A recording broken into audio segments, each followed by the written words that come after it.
Salam, hər vaxtınız xeyirli olsun əziz tələbələr. Bu gün biz sizlərlə Böyük Moğol dövləti haqqında qısa məlumat verəcəyik. Deməli, ilk öncə bunu nəzərinizə saxlamanızı istəyərəm ki, mən nə deyirəmsə onu konspekt şəklində yazın. Hansı ki, bu gün biz sizlərə Böyük Moğol dövlətinin yaranması, burada olan hökmdarlar, mədəniyyət, döyüşlər haqqında qısa məlumatlar verəcəyik. Başlayaq.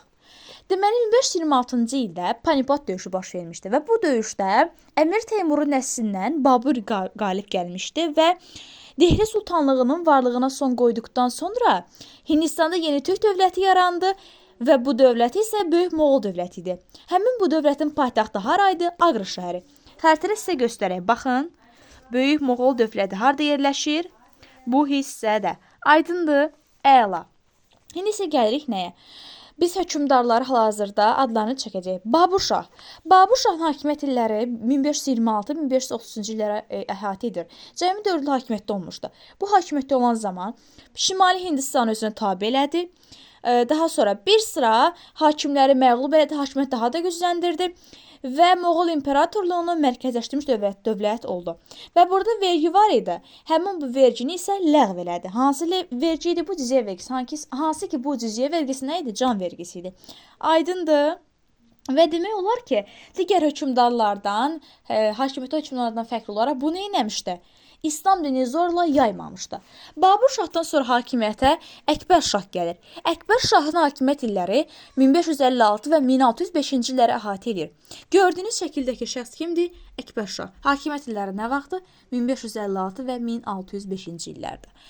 Əsasən Moğol dövlətinin ən güclü dövrü məhz Əkbər Şahın dövrü hesab olunur.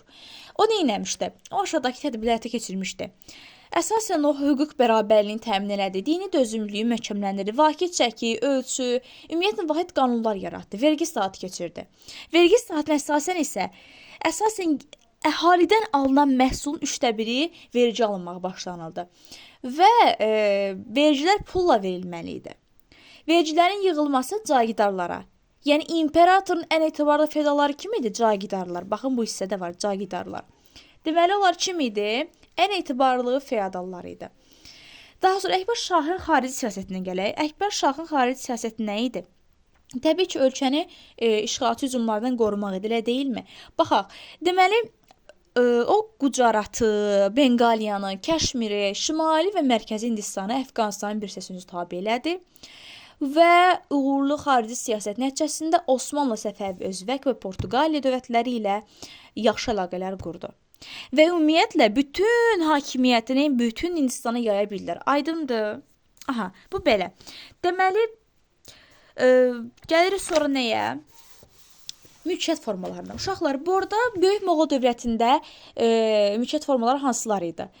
Dövlət xalisə, cagir, zəmindarlıq, soyurqal və ya mülk. Aydındır? Dövlət xalisə nə idi? Əsasən dövlətə məxsus torpaqlar idi. İşğal olunmuş bütün torpaqlar burada dövlət torpaq fonduna daxil edilirdi. Aydındır? Bu nə adlanırdı? Xalisə. Yəni dövlətə məxsus torpaq. Zagir nə idi? Şərt torpaq mülkiyyət forması idi və əsasən bu cagir torpağı əsasən xalisədən verilirdi. Aydındır? Zəmindarlıq nə idi? Tərk edilmiş və xərac verən Hind knyazlarının şəxs torpaqları. Zəmindarlıq nədir? Tərk edilmiş və xərac verən Hind torpaqlarının şəxs torpaqlarıdır. Soyurqal və ya mülk isə sufi şeyxlərinin, müsəlman ruhanilərin irsən keçən vergidən azad olan torpaqları idi. Aydındır? Əla. Daha sonra mən sizə burada nə izah eləmək istəyərəm? Məsələn, müəllim sual verə bilər, imtahan düşə bilər. Böyük Moğol ilə Qaraqoyunlu və Qoyun dövlətlərinin mövcud olan soyurqal çox cəhətlər bu idi ki, irsən keçə bilirdi, vergidən azad olan torpaqları idi. Aydındır? Və soyurqal torpaqlarının Qaraqoyunlu, Ağqoyunlu dövlətdən fərqli cəhət nə idi deyəndə isə, Qaraqoyunlu və Ağqoyun dövlətlərində hərbi köçməyənlara xidmət müqabilində verilirdi. Moğol dövlətində isə sufi şeyxlərinə. Aydındır? Əla. İndi isə sizə istəyirəm ki, Böyük Moğol dövlətinin dağılması haqqında məlumat verim. Deməli, Əkbər Şahın varisləri dediyimiz kimi nədir? İmperiyanın bütün ərazisini Hindistana yaydılar.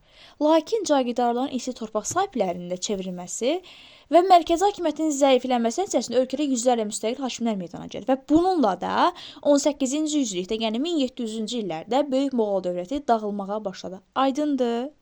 Əla.